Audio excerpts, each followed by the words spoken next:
Bonjour Stéphane Ravier. Bonjour Monsieur Asselineau. Sénateur maire FN des 13 et 14 à Marseille. Vous applaudissez Martine Vassal lorsqu'elle coupe dans le budget? Permettez-moi tout d'abord de présenter tous mes vœux aux auditeurs de Radio France Provence et à toute l'équipe, bien sûr, parce que je n'avais pas eu l'occasion de le faire jusqu'à présent.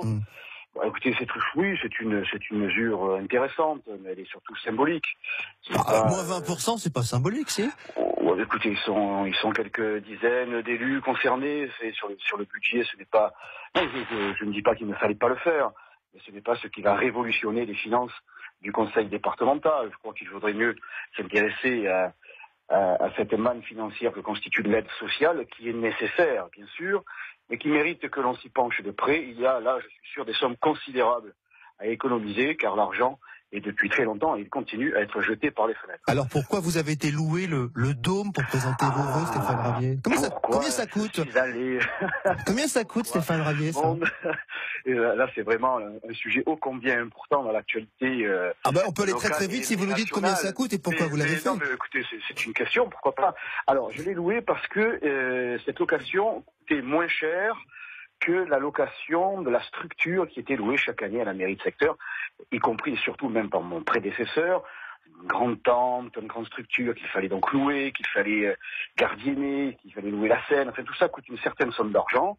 Eh bien le dôme, ça coûte moins cher. Alors je ne peux pas vous donner le coût, mais je peux vous le faire communiquer en temps voulu. Est-ce que ça sert à quelque chose encore, ces cérémonies de vœux? Permettez-moi de compléter, mon adversaire socialiste, qui ne m'a fait aucun cadeau, m'a confirmé, en m'ayant dit qu'il avait vérifié, et qu'effectivement, louer le dôme, c'était moins cher. Voilà, donc c'est d'ailleurs une très belle soirée. Il y avait plus de 1500 personnes qui étaient ravies, comme je l'ai été aussi. Stéphane Ravier, le ministre de l'Intérieur, était à Marseille hier et a dit à la communauté juive, mais à toutes les communautés religieuses, qu'il ne fallait pas avoir peur de pratiquer sa religion. Il a raison. Et M. Cazeneuve, le ministre de l'Extérieur... Pourquoi vous l'appelez comme ça? Parce qu'il s'occupe plus de l'extérieur que de l'intérieur.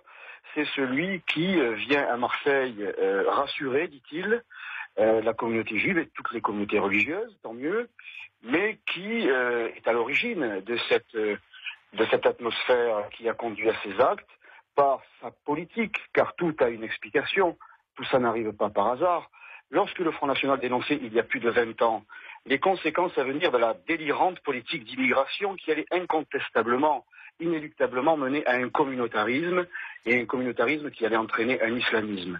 Eh bien, nous avons été, par M. Cazeneuve et par ses amis, insultés. Nous étions des extrémistes. Nous souhaitions monter les Français les uns contre les autres. Nous nous attaquions au pacte républicain. J'en passe, et des plus rocambolesques. Alors aujourd'hui, eh bien, les faits nous donnent raison. Et moi, ce que je demande à M. Cazeneuve, le ministre de l'Extérieur, c'est de devenir justement un ministre de l'Intérieur.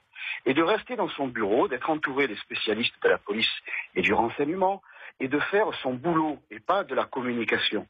Et de permettre aux Français, à tous les Français, quels qu'ils soient, quelle que soit leur confession, eh bien, d'être débarrassés de cette lèpre qu'est l'islamisme, et que nous avons annoncé et que nous avons dénoncé. Voilà, donc ce sont des mesures que nous souhaitons sur le long terme, et il faut par exemple rétablir les frontières, car c'est la politique de M. Cazeneuve et de ses amis des Républicains qui a conduit à l'effacement des frontières et à l'entrée, par exemple, sur notre territoire, des djihadistes, des terroristes qui ont frappé Paris, et de ce terroriste qui a essayé de frapper un policier. L'adolescent qui a agressé le professeur, qu'est-ce qu'il doit devenir selon vous? Eh bien, il doit être condamné pour l'acte qu'il a commis, c'est-à-dire sévèrement. Et puis, lui, le moment venu, et sa famille doivent être expulsés. Car je crois qu'il est d'origine turque, me semble-t-il. C'est ça. Eh bien voilà un exemple de déchéance de la nationalité française qui doit s'appliquer. Lui, et ma foi, puisqu'il est mineur, eh bien ses parents sont responsables. Stéphane Ravier, 3 questions tweet pour vous. Jean-Claude Gaudin avait la kippa sur la tête hier. Est-ce que vous seriez prêt à la porter en signe de solidarité? Écoutez, moi, c'est vrai qu'il est plus facile de porter la kippa devant la synagogue entourée d'une centaine de policiers que de la porter dans les cités marseillaises. La ville de Marseille veut un nouveau pont transborder. C'est une bonne idée? Voilà, j'ai besoin d'images pour les touristes. Moi, j'ai besoin d'action pour les Marseillais. Bon, est-ce que vous avez un souvenir d'instituteur génial, vous, ou pas? Oui. Plein. Monsieur Cador. Voilà. Cador, qui était mon professeur en CM2 à l'école de la Morelette, dans l'école de la République de la Morelette, dans le 15e arrondissement. Voilà, c'est votre souvenir ce matin. Merci Stéphane Ravier, sénateur maire FN des 13 et 14 à Marseille.